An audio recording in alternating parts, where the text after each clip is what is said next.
Mən o qədər varlı deyiləm ki, özümə ucuz mətbəx alam. Həqiqətən də bu söz düzgün mətbəx seçimində son dərəcə vacibdir. Mətbəxi elə seçmək lazımdır ki, o çox keyfiyyətli olsun. Çünki mətbəx evdə demək olar ki, dəyişilməsi mümkün olmayan alətlərdən biridir. Həmçinin sizə uzun müddət istifadəyə yararlı olsun. Mutfaqçı təcrübəsində qənaətli və keyfiyyətli mətbəx seçmək üçün 3 vacib amili sizə çatdırmaq istəyirəm. Düşünürəm ki, mətbəx mebelində qənaət etməli olduğunuz birinci faktor mətbəxin fasadıdır. Bugün artıq dünyada həm təbii şpona, həm təbii boya elementlərinə mükəmməl alternativlər var. Bu alternativlərdən istifadə edərək siz gözəlliyi pozmadan çox gözəl və qənaətli mətbəx mebeli əldə edə bilərsiniz. Mətbəx mebelində qənaət etməli olduğunuz ikinci faktor şüşəli dolabların azlığıdır. Düşünürəm ki, mətbəxdə şüşəli elementlər az olsa, mətbəx həm qiymət olaraq daha münasib olar, həmçinin daha gözəl görünər. Qənaət etməli olduğunuz üçüncü amil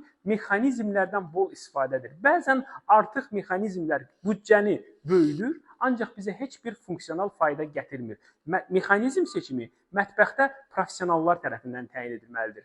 Əminəm ki, mətbəxdə bu üç faktora qənaət etsəniz, düzgün qənaət etsəniz, heç bir zaman peşman olmayacaqsınız. Paralel olaraq mən deməyə borcluyam ki, bəzi amillər var ki, onlara heç vaxt qənaət etmək olmaz. Bu amillər furnitura, petlə, ray sistemləri, bu amillər mətbəxin təzgahı, həmçinin bu amillər mətbəxdə düzgün planlama və dizayndır. Bəzən mətbəxdə dizaynın qiymətini biz başa düşə bilmirik. Ancaq əminəm ki, düzgün dizayn, düzgün planlama bizim mətbəximizi uzun müddət keyfiyyətli istifadəsini təmin edir. Düşünürəm ki, mutfaqçıdan seçim etsəniz, bu amillərlə paralel olaraq siz həmçinin düzgün dizayn xidmətləri əldə edəcəksiniz. Hər birinizə mükəmməl mətbəx mebeli arzulayıram.